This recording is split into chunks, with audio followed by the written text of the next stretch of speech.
Selamat sore teman-teman.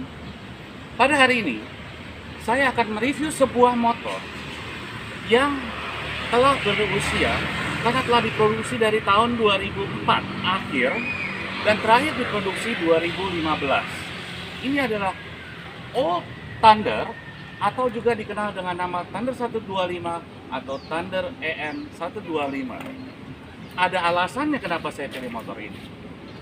Karena si empunya motor ini telah memodifikasi motor ini tidak mengikuti era, tidak mengikuti tren, tetapi dia menggunakannya dengan hati, sesuai dengan apa yang dia mau, sesuai dengan kegunaan apa yang akan dia jalankan pada saat dia touring. Sangat menarik. Aneh, bisa dibilang aneh. Anti mainstream sudah pasti. Ini unik.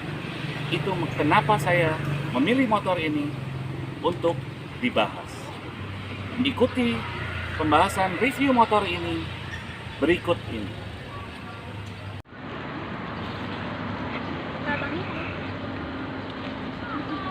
Pertama-tama saya akan membahas dari segi velg. Dia sudah mengganti velgnya dengan merek Virosi Ring 17, di mana untuk depan menggunakan ukuran 3 inch dan belakang menggunakan ukuran 4 inch. Sangat besar untuk ukuran artinya sangat lebar untuk ukuran motor ini, tetapi masih sangat masuk akal. Apalagi motor ini tidak hanya dipakai untuk touring, tetapi juga dipakai untuk harian. Untuk segi pengereman, dia sudah menggunakan double disc, di mana dia menggunakan remnya dari dari Honda Supra untuk menunjang sistem pengereman, karena si yang punya merasa bahwa ketika dia menggunakan box yang besar, upgrade mesin sedikit, diperlukan sistem pengereman yang lebih baik. Untuk itu dia merubah remnya menjadi double disc. Kemudian untuk mengakali mesin yang panas, dia sudah menggunakan oil cooler. Kenapa oil cooler digunakan? Karena dari segi mesinnya sendiri, walaupun tidak banyak perubahan, tapi telah menggunakan ring shaker KLX, yang artinya ada penambahan cc di sana, ada penambahan power, dan sudah pasti mesin menjadi lebih panas.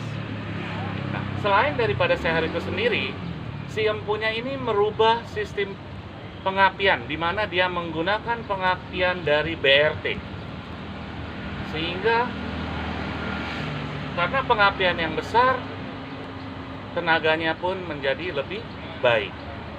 Kemudian kita bergeser untuk segi keamanan. Segi keamanan, empunya memasang crash bar, di mana bentuk crash barnya tidak seperti motor touring pada biasanya atau motor adventure pada biasanya, tetapi ini sangat kuat dan bisa menolong melindungi tangki dan mesin. Lihat sendiri, ini adalah handmade. Nah, teman-teman, untuk menunjang pencahayaan di malam hari, dia telah mengganti lampunya. Jika teman-teman lihat di sini, ini adalah bukan lampu Thunder 125, tetapi merupakan lampu Thunder 250, kakaknya dia. Kenapa seperti itu? Karena ini adalah H4, sehingga pencahayaan di malam hari sangat-sangat mumpuni. Ditambah dia menambahkan dengan lampu tembak di 2 titik, dan ini adalah lampu berwarna. Ketika saya tanya, kenapa ada lampu ini? Dia bertanya, ini cuma buat gaya-gayaan aja, supaya ada pencahayaan yang warnanya berbeda. Nanti saya akan kasih lihat bahwa lampu ini mempunyai 2 warna, yaitu biru dan merah. Nah, kapan sih dia pergunakan lampu ini?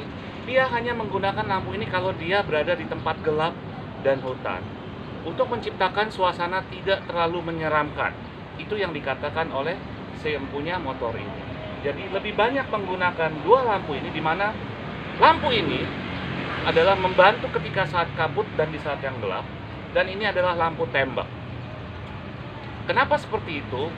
Bahwa karena sistem kelistrikan yang sudah sedikit dirubah, sehingga ketika lampu tembak menyala, otomatis lampu ini akan mati, sehingga tidak membahayakan bagi pengemudi lain, di mana ada 4 cahaya yang sangat terang menyala di saat yang bersamaan.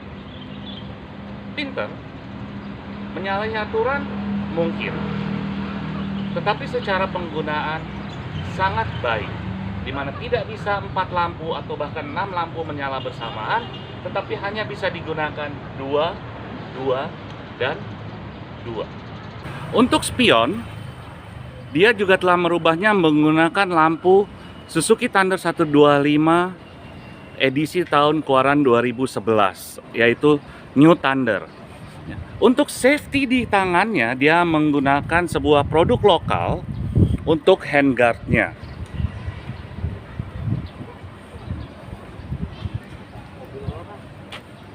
Nah, kemudian kita tahu bahwa Suzuki ini menggunakan sok depan yang kecil, sehingga untuk mengakali supaya tidak terlalu terlihat kecil, dia memasang tambahan berupa ini, teman-teman.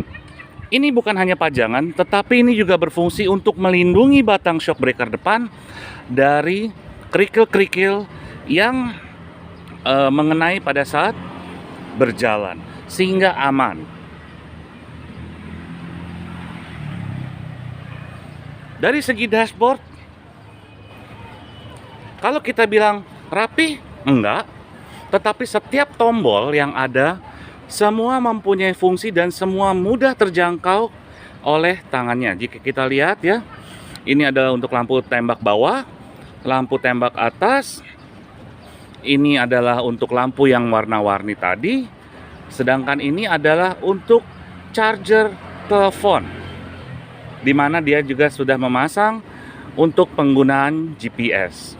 Sangat simpel, sangat sederhana, tidak rapi, tetapi semua sangat berguna untuk keperluan touring.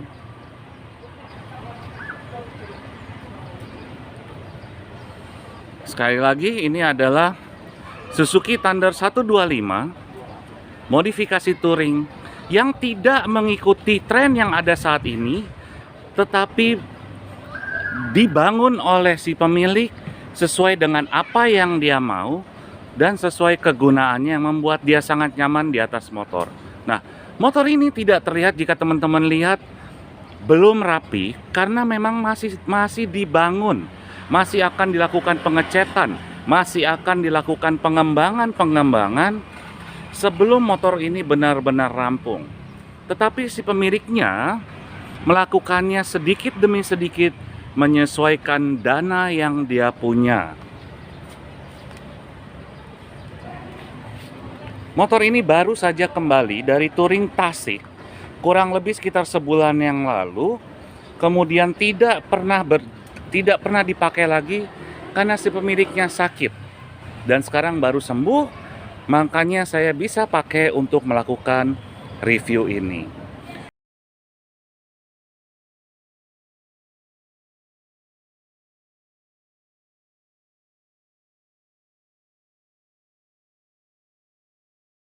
Untuk menunjang kinerja, kenyamanan dan keempukan belakang dengan 3 box yang besar, si empunya telah mengganti shock belakangnya dengan YSS. Sayangnya saya lupa tipenya apa. Ya, tapi ketinggian kurang lebih 4 cm lebih tinggi daripada shock breaker aslinya. Tadi juga saya lupa untuk membahas bahwa sistem pengereman belakang telah menggunakan disc brake dari Suzuki Satria 2 tak, sehingga menambah aman pada saat dia berkendara karena menggunakan 3 disc sekalian, yaitu 2 di depan dan 1 di belakang. Nah, sekarang jika lihat teman-teman dari belakang, motor ini terlihat sangat-sangat gemuk sekali. Sangat semok dalam sektor ban. Banyak yang bilang bahwa motor ini menyalahi kodratnya, menyalahi yang seharusnya. Karena apa? Karena Thunder 125 itu diciptakan untuk pemakaian dalam kota, cc yang kecil, nyaman, bahkan cenderung diremehkan oleh kompetitor-kompetitornya.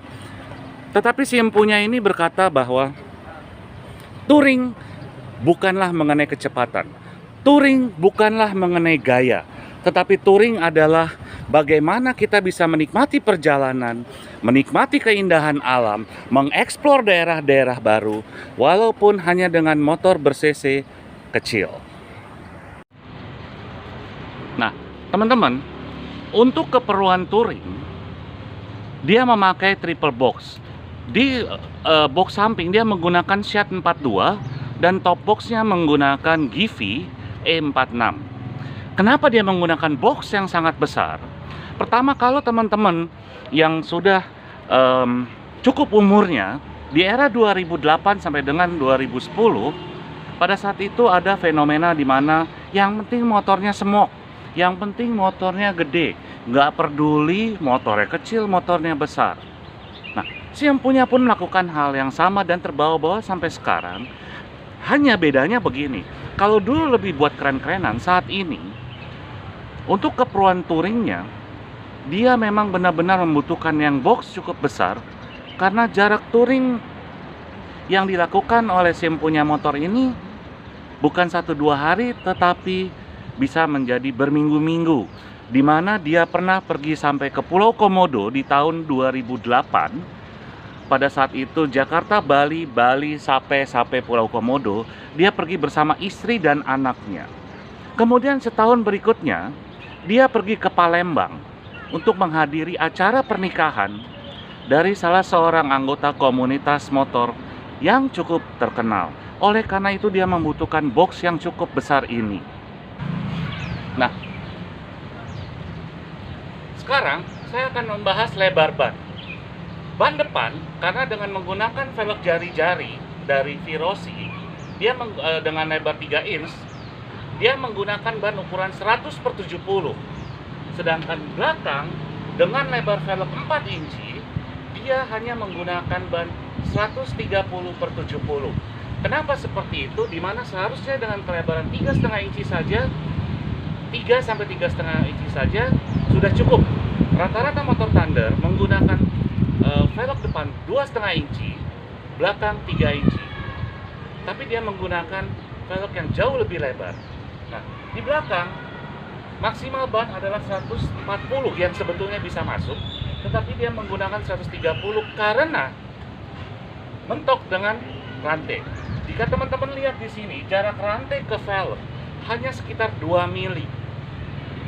Tetapi hebatnya, ketika semalam saya membawa dan saya berboncengan, tidak sedikit pun rantai mentok ke velg.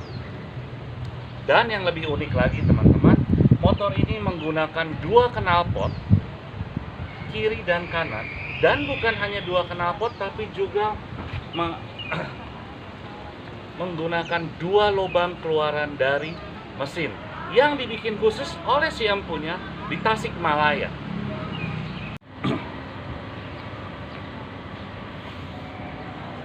Kemudian saya akan membahas masalah jok.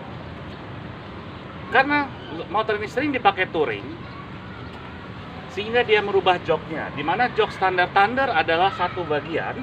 Di sini dia membelahnya menjadi 2 bagian dan menambah ketebalan busa sehingga menjadi empuk. Begitupun untuk boncengannya, karena yang mempunyai motor ini cukup sering touring dengan istrinya. Kita lihat di sini bahwa telah menjadi 2 bagian dan sangat-sangat nyaman. Motor ini ketika saya ambil kemarin dari rumahnya dan saya bawa ke sini untuk direview, saya sudah mencobanya. Dari segi tenaga cukupan, artinya sangat padat tenaganya. Tingkat kenyamanan di atas joknya ini sangat-sangat nyaman. Ditambah dia menggunakan stang fat bar, di mana kelebarannya cukup, ketinggiannya cukup. Menggunakan 1 extra racer untuk mencapai titik kenyamanan ketika berkendara. By the way, si empunya ini tingginya 178, lebih tinggi 6 cm dari saya. Dan motor ini memang benar-benar didesain untuk kenyamanannya dia. sehingga dari posisi duduk, posisi pegangan stang, posisi kaki ke aspal itu dikhususkan untuk orang dengan tinggi kurang lebih 175 sampai 178. Ditunggu di video berikutnya. Sampai di sini dulu ulasan kita mengenai Suzuki Thunder. Jika ada kekurangan, jika ada sesuatu yang salah, tolong komen di bawah ini. Terima kasih semua. Sampai berjumpa di video berikutnya atau di sesi berikutnya.